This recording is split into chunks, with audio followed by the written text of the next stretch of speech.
Everyone has a plan until they get punched in the mouth. Those words don't just define a fighting philosophy, they defined an era. When Mike Tyson stepped into the ring, he didn't just bring fists. He brought something far more powerful. Pure, unfiltered fear. Mike Nightmare Tyson. That guy was a nightmare in the ring. I mean, really, if he missed you with his left, then missed you with his right, he'd bite you.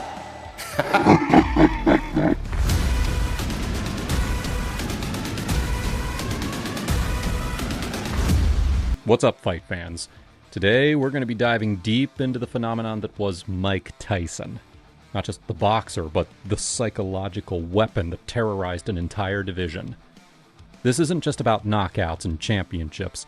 This is about how one man became fear itself, wrapped in boxing gloves and 5 foot 10 inches of explosive muscle. By the end of this video, you're going to understand how Tyson didn't just win fights. He won them before they even started. Mike Tyson wasn't born a monster. He was forged into one. Growing up in Brownsville, Brooklyn, young Michael Gerard Tyson lived in a world where violence wasn't entertainment, it was survival. By age 13, he had been arrested 38 times. But here's where the story takes a turn that would reshape boxing forever. Enter Cus D'Amato. The legendary trainer didn't just see a troubled kid, he saw raw material for something unprecedented. D'Amato understood that boxing wasn't just about physical technique, it was psychological warfare. The hero and the coward both feel the same thing, D'Amato would tell young Tyson, but the hero uses his fear, projects it onto his opponent, while the coward runs. D'Amato didn't just train Tyson to fight, he programmed him to be a predator. Every movement was calculated for maximum intimidation. The peekaboo style wasn't just defensive, it made Tyson look like a crouching tiger, ready to explode. The way he entered the ring, no robe, no socks, just black trunks and bad intentions, pure theater of menace. But the real genius was mental. D'Amato filled Tyson's mind with the stories of great warriors and conquerors. Alexander the Great, Jack Dempsey, Sonny Liston. He wasn't just building a boxer, he was creating a psychological weapon. When professional Mike Tyson exploded onto the scene in 1985, something unprecedented happened in boxing. Grown men, professional fighters who had dedicated their lives to combat, started losing before the opening bell. Watch the footage. Look at his opponents' faces during the introductions. You can see it, that flicker of doubt, that moment when confidence cracked. Tyson had mastered what Sun Tzu wrote about centuries earlier in The Art of War. Supreme excellence is breaking the enemy's resistance without fighting. His first 19 professional fights, 12 first-round knockouts, 7 second-round knockouts. Average fight time, under 3 minutes. This wasn't just dominance, it was systematic psychological destruction of an entire division. Take the Trevor Berbick fight in 1986. Berbick was a seasoned veteran who'd gone the distance with Muhammad Ali. But watch his face during the pre-fight instructions. He's not seeing an opponent, he's staring at his own doom. Tyson knocked him out in the second round to become the youngest heavyweight champion in history at 20 years old. The genius was in the details. Tyson's stone-cold stare during the national anthem, the way he'd pace like a caged animal. His answers in pre-fight interviews weren't trash talk, they were prophecies delivered with the calm certainty of fate itself. I want to break his ribs. I want him to feel the pain in his soul. Other fighters talk tough. Tyson spoke like violence was his native language. What made Tyson truly terrifying wasn't just his power, though that left hook could separate consciousness from skull in milliseconds. It was how he weaponized fear itself. Sports psychologists have studied the so-called Tyson effect extensively. His opponents would start training differently, fighting differently, thinking differently months before they even faced him. They'd become defensive, tentative, focused more on surviving than winning. Look at Michael Spinks, undefeated in 32 fights, a light heavyweight moving up specifically to face Tyson. Before their 1988 bout, Spinks looked haunted in interviews. "I've never been scared before," he admitted. But Mike Tyson... The sentence just hung there, unfinished, because what was there to say? Tyson destroyed Spinks in 91 seconds. But here's the psychological masterpiece. Tyson didn't just knock out bodies, he knocked out legacies. Frank Bruno, a tough British heavyweight, was never the same after facing Tyson. Neither was Larry Holmes, the former champion who had dominated the division for years. Tyson understood something profound about human nature.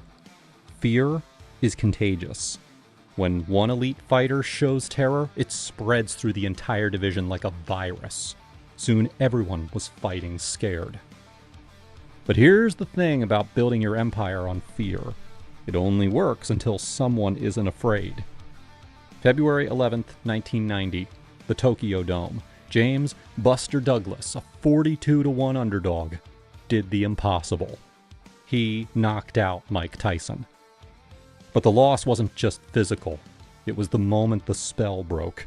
The aura of invincibility, carefully constructed over 5 years, shattered with one perfectly timed uppercut. What happened to Tyson between 1988 and 1990? Customato died in 1985, taking with him the psychological framework that had created the monster. Don King entered the picture, more focused on money than mental warfare. Tyson's personal life spiraled. The marriage to Robin Givens became a public soap opera. Most importantly, success had made him human again. The hungry kid from Brooklyn was now a celebrity, distracted by fame and fortune. The laser focus that had made him unstoppable began to scatter. Douglas studied Tyson differently than previous opponents. He didn't see an unstoppable force. He saw patterns, weaknesses, opportunities. When fear left the equation, Tyson was just another fighter. A great fighter, but mortal. The reign of terror was over. Today, Mike Tyson is remembered for many things. The controversies, the comebacks, the one-man shows, the cannabis business. But his greatest achievement might be something more abstract. He proved that in combat sports, the mental game isn't just important, it can be everything.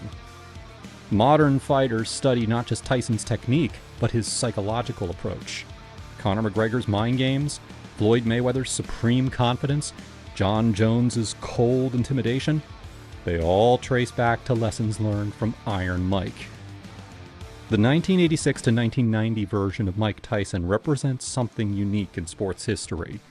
The perfect fusion of physical ability and psychological warfare. He didn't just beat opponents, he made them beat themselves. But perhaps more importantly, Tyson showed us something about human nature. That confidence is fragile, that fear is a choice, that sometimes the fight is won or lost long before the first punch is thrown. Mike Tyson wasn't just a heavyweight champion, he was a masterclass in the power of psychological dominance. For 5 years, he didn't just rule a division, he haunted it. His legacy isn't just in the knockouts or the records, it's in the understanding that in any competition, in any challenge we face, half the battle is mental. Tyson showed us that when you truly believe you're unstoppable, and you can make others believe it too, you become exactly that. Until someone proves you're not. So the next time that you're facing something that scares you, remember Mike Tyson's greatest lesson. Everyone feels fear. The difference between success and failure often comes down to who uses that fear more effectively. Now, what do you think? Was Prime Tyson the most psychologically dominant athlete of all time? Let me know in the comments down below. And if you enjoyed this deep dive into the mind games of Iron Mike, do us a favor.